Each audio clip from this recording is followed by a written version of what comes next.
course, the first thing I'm going to start off with is a jar. If you don't have a jar, you could also use any old glasses that you're not terribly fond of. And then after that, I'm going to be using some air drying clay and cutting it into slices.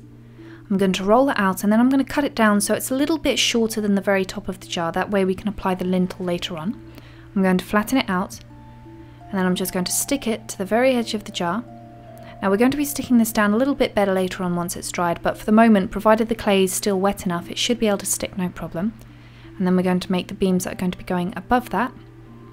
And you might have to stretch it out a few times because it can be very easy to kind of misguess how long this needs to be. So if you need to, just remold it and then we're going to stick it down. And I'm going to do that on all 3 lintels. Once I've added all the lintels, before I let this dry overnight, one thing I am going to add to it is a few runes, and this is very, very simple to do. You just want to take the end of a paper clip or a sculpting tool, anything which has got a nice rounded end, and then you're just going to carve straight into the clay.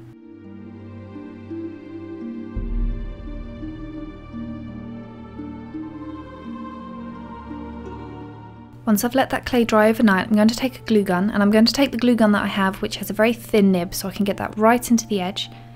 And I'm also going to get that right at the very top so that it all sticks down and there isn't a chance of this just falling off later on.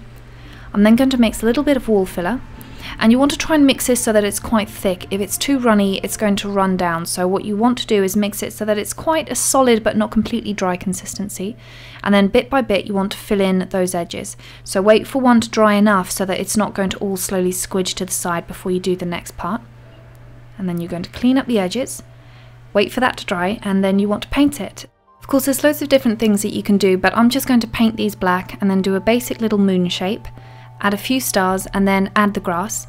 For the grass you want to try and use 2 different colours. Use a light green and then a dark green. Start off with a dark green and then we're going to put a light green right over the top. Once I've painted that, I'm also going to put a varnish over it just so that this paint doesn't peel off later on. And that's it. You're done.